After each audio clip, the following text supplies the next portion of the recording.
Good morning, good afternoon, good evening, wherever you're watching from. Welcome back to today's video. Now, today we're going to be talking about fake friends and fake lawyers. You're going to find both plenty in the US. There are a dime a dozen. You can find 10 for the price of one. Okay, that's too much. But on a serious note, when I say it is your own people who will screw you over in this country. It really is your own people. It won't be people from another community. It will be people from your own community, people from back home. They're the ones who will steal from you. They're the ones who will con you. They're the ones who will call immigration on you. And the story I'm going to tell you today is just one of the many stories here in the US where someone got screwed over by the people she trusted to help her out in the country. So this lady, she's a good friend of mine. So I've been able to see her journey ever since I got to know her. Now, she came in 2017, but I got to know her about a year later. That was 2018, towards the end of 2018. Now, she told me when she came in, she had these people who were helping her settle in, and she stayed in a hotel for a few weeks before she moved into a home. She took over a lease rather from someone else and just continued, paying the bills, paying the lease, renewed the lease, and went on living her life. So she settled in just fine when she came in. So she was introduced to this guy. They went on dates. Eventually they got married, and she decided to file for her green card. So one of the people who had helped her settle in said that he will help her go through the process. And so he brought a lawyer to her, and they sat down and discussed the fees, discussed the whole process of filing the forms in order to get a green card, and all the monies that were involved, including the lawyer's fees. So at that time, I think filing total expenses would have been something in the range of, I think, $1,700. And then the lawyer's fees, I can't remember how much it was, but it's really in the range of $3,000, $3,500 roughly. So we'll say total almost $5,000. It could be more, I'm not sure. So she paid the lawyer, and the lawyer said he was going to file. So she trusted these people to help her out in the process. So when we met in 2018, and we're just talking, and so I asked her how far she is in the process, if everything is already settled. And she said she not heard anything back from USCIS. Now this was almost a year later from when she supposedly filed for the green card. So I told her that did not make any sense. I asked her if she had the tracking numbers for her case, and she said she did not have them. It's the lawyer who had them. He's the one who's tracking it. And so I told her to get the tracking number from the lawyer so she can call USCIS directly and make an inquiry about her case, just in case there was something wrong. So she called her lawyer and asked for the tracking numbers for her case.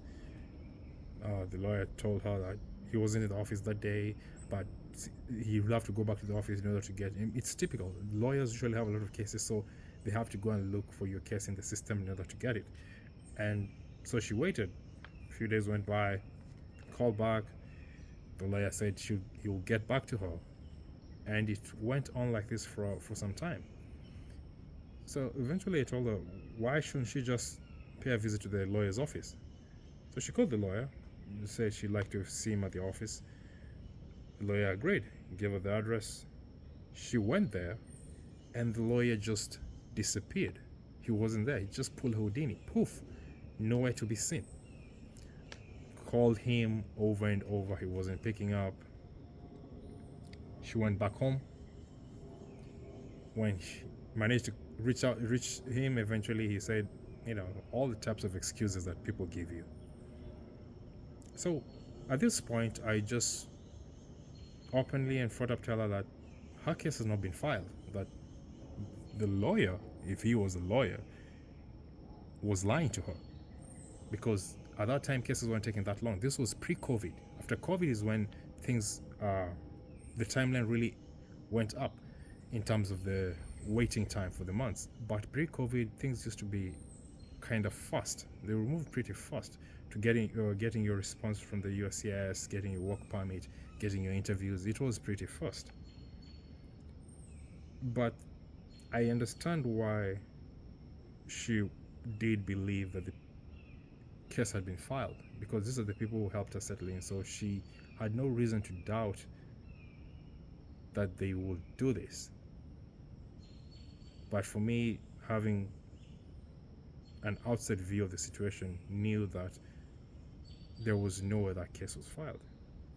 So she waited about another year, and I think that's when she actually came around, when she started seeing everyone else who maybe they filed together was getting all their paperwork in and settling in and getting all they needed, is when maybe now it actually hit her that, yeah, it might be true that the lawyer did not file, that she was lied to.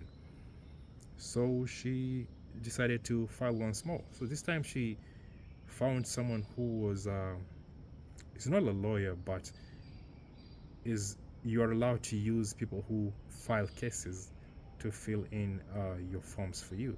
So she found one lady like that who helped her fill the forms. She was reputable. She had done this, and people had been getting her papers and the green cards, and she was really good at it. So she paid the lady a visit. The lady told her everything that she needed and the fees that will be required. So she paid. She had to gather all the documents again, every single document she had gathered the very first time that she was filing with a fake lawyer.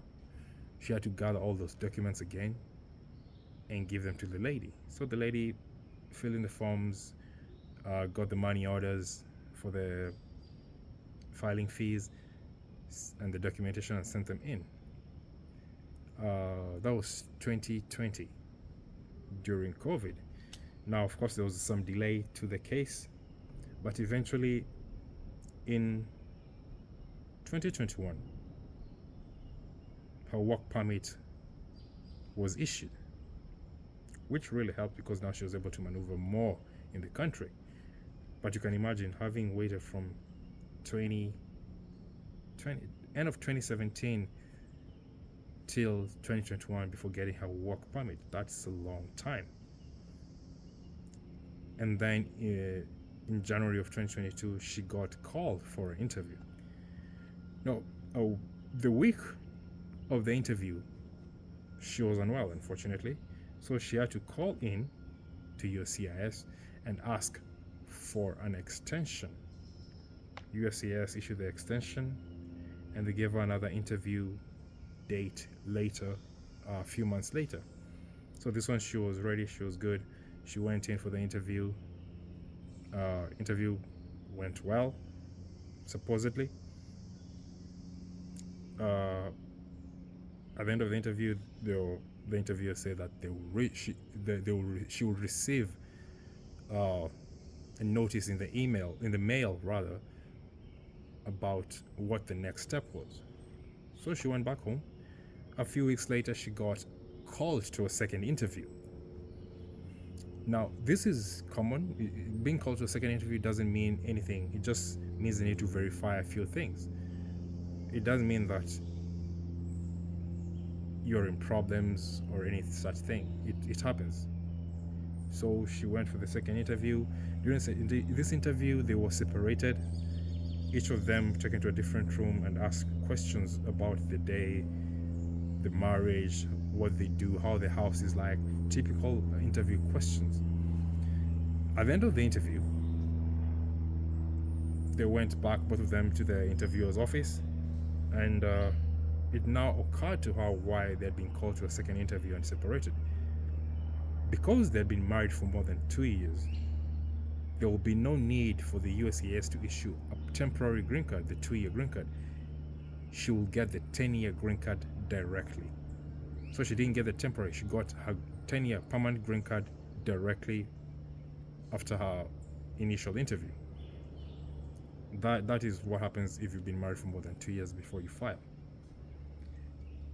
So if everything goes well, within 3 years, she should be filing for citizenship, which is a great thing, because a lot of people have to spend so much time with that green card before they get to file for citizenship, depending on their situation. Now, this is just to show you that the people who you trust in this country can screw you over at any time and point, and for no reason at all, because she trusted these people who were helping her, and she believed that they were doing this in her best interest. So what I'd advocate for is for you to have your own information. Do your research on the USCIS website about the process of filing for your green card, or any other process in the country that you're going to take for immigration. Also, you can go to YouTube. There are very many immigration lawyers who are usually there, always giving information about these things. Know the process so that when you see something that is off, you can ask a question. Know the documentations that are needed for this process. And if you're not using a lawyer, because lawyers can be expensive, then find someone who's reputable. That does happen. You have people who are very good at doing this, filling in those paperwork. Find someone who's reputable, not just someone you meet and they're like, oh, I can do this for you for a discount. No, it has to be someone reputable, someone who many people can vouch for. They say this person has filed for this many people and they've all got their green card. But if you don't do that, then just use a lawyer, pay the fees, because in this country, you'll make your money back. You always make your money back. It's very easy to make money in this country. So just pay the fees, get it done by a professional, and get the results that you need. Now, what I'm going to do is I'm going to make a video of the process of getting your green card while filing through marriage. I'm going to go through the steps and through the approximate timelines and what to expect from each point in the process. If hopefully, someone is going to use that information, find it helpful, whether they're doing it by themselves or using a lawyer or someone to fill in the forms, but it will give you an idea of what it is like to go through the process. So that's it for today. Thank you for joining me. Until next time, goodbye.